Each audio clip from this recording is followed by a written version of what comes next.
Hi guys, we're from Hyper Coliseum here, bringing you guys your weekly, bi-weekly, whatever we decide to post. I don't even know. Gundam match commentary with our good friend Jorel. Listen, man, I'm just here to record, and then we throw it to the wolves. The wolves being best. But this video today is coming from our new type challenge, mission number 2 that we had at Dean's Deck out on November 22nd. Again, shout out to Dean's Deck for always hosting and being a wonderful local shop. If you guys are ever in the area, please come check us out. We do normally play every Saturday, 12:30, events pending, of course. But on video today, we have Jorel on the left playing, what was it, red, white, right? Yeah, red, white, pink. Against another local player, Dawnwing, on the right-hand side, playing, which is, well, he usually plays blockers, but I think he changed it up today. Yeah, he was also on red, white, pink. I was expecting wing. Yeah, wing. Okay, yeah, because usually he's like freedom blockers all the way. Like I've never seen him play anything else. But I'm glad he's trying to experiment. I know we last time we talked, he was like, yeah, I don't know if freedom is it right now. I want to try something different, but I haven't been able to test. I was like, yeah, whatever you decide to do, man. I'm sure you can figure it out. But you guys ended up playing round 1 here. Yeah. Yeah. With that being said, anything you wanted to say real quick, buddy? Nothing comes to mind. Okay, well, really quick, I know that's, it might not still be active, but at the time of recording this video, we're coming up on Cyber Weekend. So if you guys end up buying any Digimon cards or cards for any card games, we do have an affiliate link that we'll be adding to the description box of this video. So if you get a chance, if you're buying cards, if you want to use our link, we'd really appreciate it. It does throw a couple bucks our way, helps us put it back into the channel. But with that being said, time to get going. Yeah. Let's go. All right, go get this. How'd you feel about red, white, man? It was fun. So, quick shout out to a friend out in California. One of our good friends, Sonny's locals, basically gave me those lists because, as I've said in videos past, I am not a good deck builder, but I'm a very good net decker. So, yeah, no, this the list that he had was pretty solid. Like, it's not like your usual red, white, ping. Like, I'm not running any close combat or battle of aces, which is kind of surprising, but like it's like, I guess, like, try to balance that out. Like, the deck just has a lot of draw. Like, we see a new sign there, we've got the 4 overflowing, so yeah, a new sign's definitely been like a very, what's the word for it, a very like hard to predict card, right? Because some people love it, some people hate it. yeah. I know one of our friends, he played every draw spell under the sun in his deck just to try to get his pieces and Epion. So but yeah, red white's definitely been fun. There's definitely been different iterations as well. Like you said, yours is a little different. The one I played was like, was it Zaft upper, Justice upper ends into like, I think it was like 2-3 Sananjus. I played a ton of close combat battle aces. And then we have decks just like diving full sending the red upper hand, going with the Sananjus, just whatever it takes to ping, burn through. And yeah. Dude, it's crazy how this deck has made Sananju such a powerful meta card right now. Right. Like, it was okay in Xeon before, but in red, green Xeon, you'd only run it as like a 2 or 3 of, right? You wouldn't run the full 4. Right. Not that you would run the full 4 in this. I was definitely on it before. But we make room for a few more Cublies. Yeah, for sure. No, the Cubely definitely comes in clutch here with like you popping with like Sananju and stuff like that. I know one of the games I was testing online, my opponent had 2 Sananjus on the board, just swung through, blew everything up, and then just dropped a Cublade with a mana hit me for suppression. I was like, oh god, so this is how it feels. Yeah. So the startup's kind of a little slow here. This is kind of your standard, if anyone's playing white, this is kind of your standard start with blockers. Yeah, just for real, staring each other down. And up until this point, I haven't really played a deck with blockers. So yeah, it's kind of Joe's not really a blocker, boy. It definitely feels weird just dropping bodies on the early turns and not swinging it.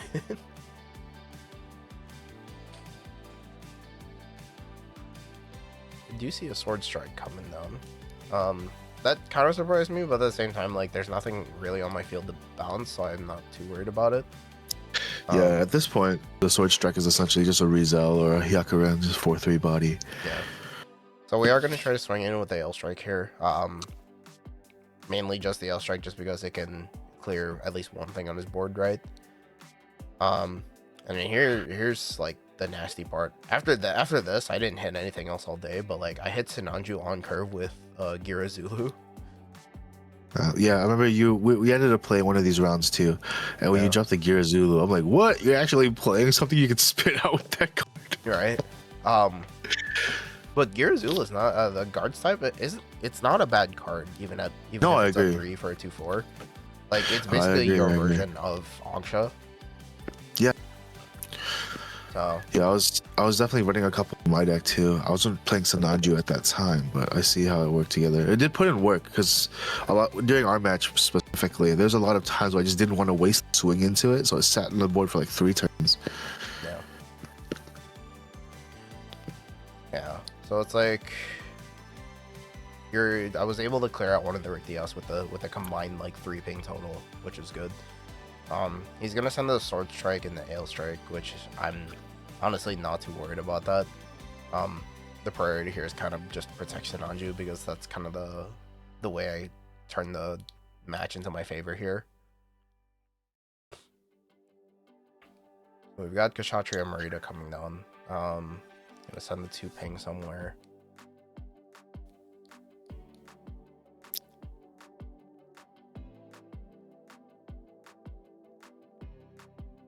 Yeah, so he's kind of jumping hoops, but we eventually get there in the end. So we're gonna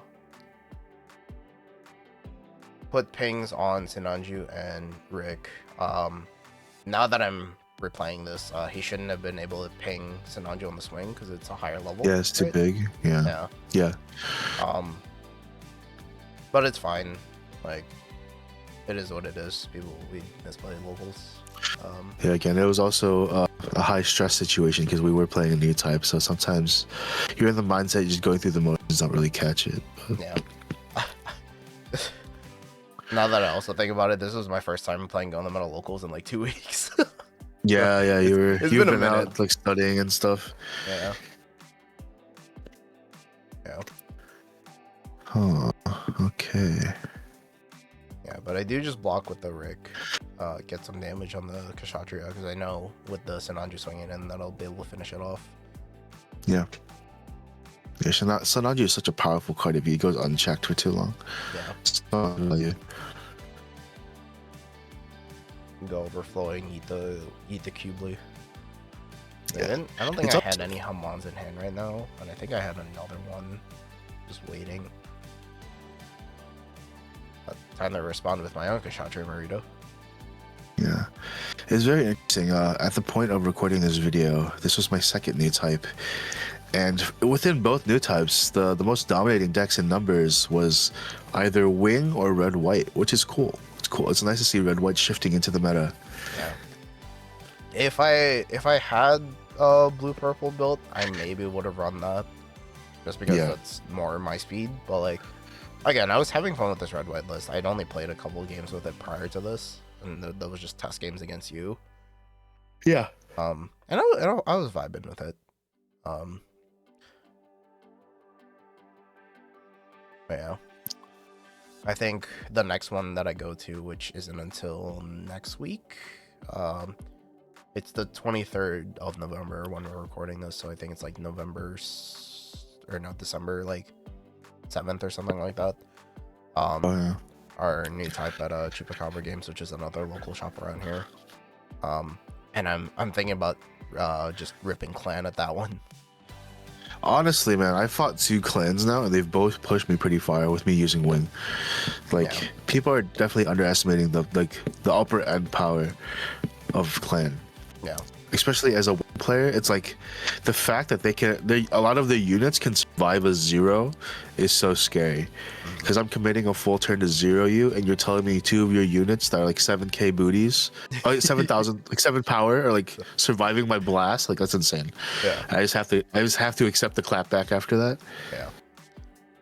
No, I'm also mad that I haven't been able to get to locals these past couple weeks because like we haven't had clan on camera yet, and I feel like that's one Yeah. of the other like big decks from the set 2 dropping. Yeah, yeah. So hopefully I can try to get some of that on here soon. Because I think at Yeah, I this don't know, point man, we've like- seen like a good meta spread right now, right? Yeah. We've from the shift from set 1 to set 2, like we've had some decent, like we haven't had like too many like dominating decks. Like yeah, we have our popular ones with wing and red white, like we said, right? Yeah. But it's definitely good to see like all these people playing all these different decks. Yeah, I think at this event we had what, wing for sure, red white. We had a blurple player. We had 1 Year War, which ended up winning the events, by the way. Yeah. We had, I saw one clan. I had what was it? I think it was like green white with Shenlong that I played. It was really cool. Mhm. But back to the match here. I've been able to clear out Dawnwing's board pretty heavily. Given that there's 2 more guard types on board. Gonna swing and get some chip because the board's empty.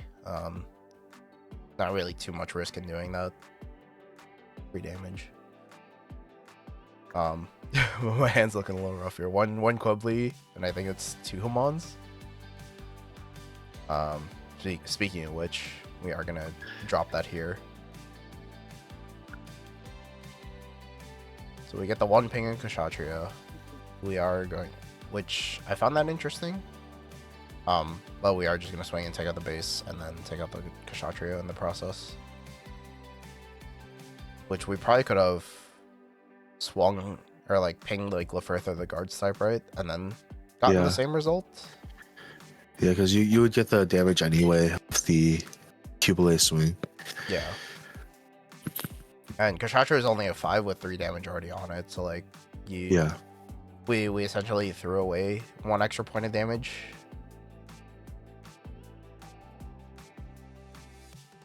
But we pair them on here to get to even out and get the swing in on the mining, or yeah, the mining base.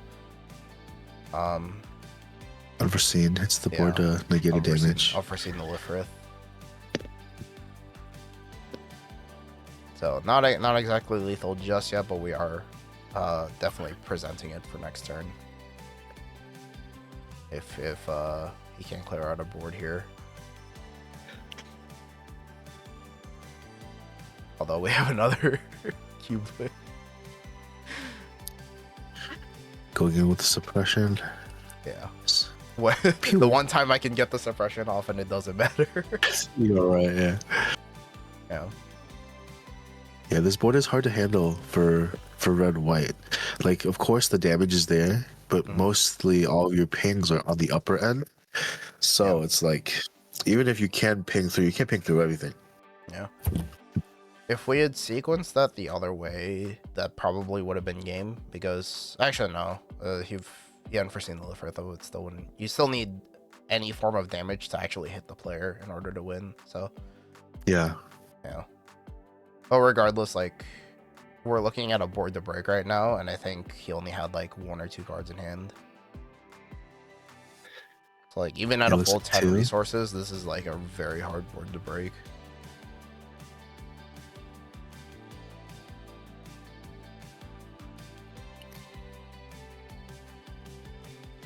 Yeah, we're gonna trade Cubeless here.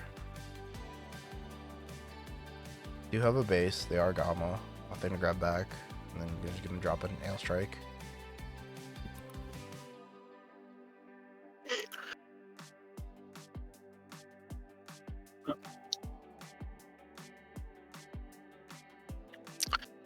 Yeah. I think that was the best potential outcome realistically. Yeah, Like, instead of mono, just do that.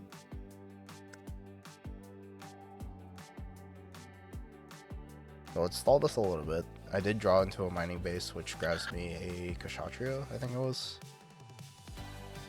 And then we just respond back, drop a Lifrith, And then here I get the sword strike in just to see if we can get a little extra damage out of blocking. And then just pass it back. We don't have to swing now. We can just wait. Then he draws the Rick drops the Rick and then passes back. Yeah, I don't know about you, but this surprisingly happened a lot today, where it comes down to like top decking. Yeah. We do have the Kshatriya. We do pair it with the Haman just to get pings off.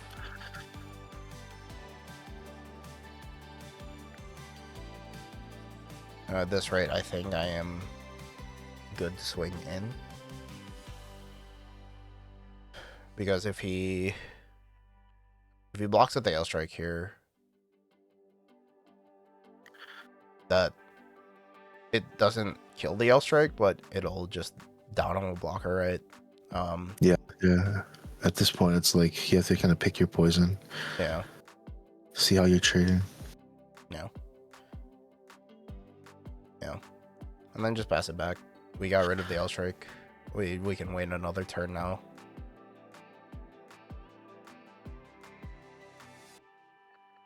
Yeah. And at this point, it's basically it. Yeah, even if it was a blocker, there's kind of no way to make it out of this situation. Do many things on board. Yeah. Yeah, that's it. You got it. Good game. Yeah, Dawnwing's always been a very solid player, so it's nice to see him play something that's not just pure blockers, a little bit more aggro. Yeah. But yeah, anything you want to say besides that, Jorel? I got clapped the rest of the day after this. But besides that, I guess we will see you guys next time. Please remember to like, comment, and subscribe. It truly does help us out, and we will catch you on the flippy flip. Bye. Hey, wait a second.